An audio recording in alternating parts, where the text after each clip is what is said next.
Good afternoon. Today we reached a critical milestone in our effort to reform our healthcare system.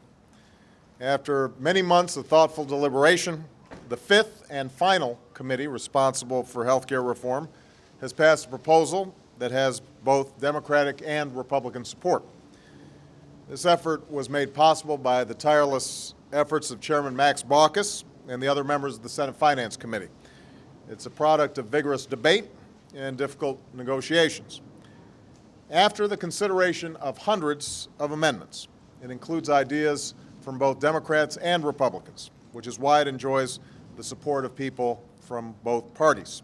And I want to particularly thank Senator Olympia Snowe for both the political courage and the seriousness of purpose that she's demonstrated throughout this process. Now, this bill is not perfect, and we have a lot of difficult work ahead of us. There's still significant details and disagreements to be worked out over the next several weeks as the 5 separate bills from the Senate and the House are merged into one proposal.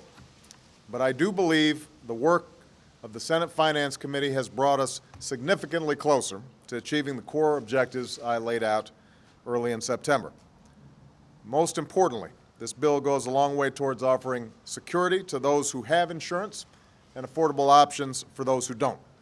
It reins in some of the worst practices of the insurance industry, like the denial of coverage due to pre-existing conditions.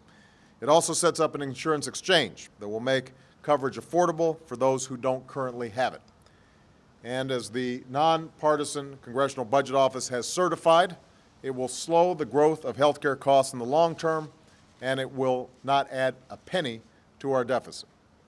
The committee's progress over the past several weeks is the culmination of work by all 5 committees and numerous members of Congress over the better part of this year. We've reached out to stakeholders across the spectrum, doctors and nurses, businesses and workers, hospitals, and even drug companies. And we've considered a wide variety of ideas and proposals in an effort to find common ground. As a result of these efforts, we are now closer than ever before to passing health reform. But we're not there yet. Now's not the time to pat ourselves on the back. Now's not the time to offer ourselves congratulations. Now's the time to dig in and work even harder to get this done.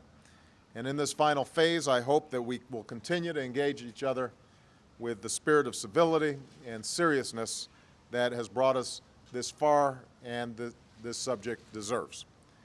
I commend the chairman and the committee's members for their achievement and the example that they've set. And I look forward to continuing to work with Congress in the weeks ahead. We are going to get this done. Thank you very much, everybody.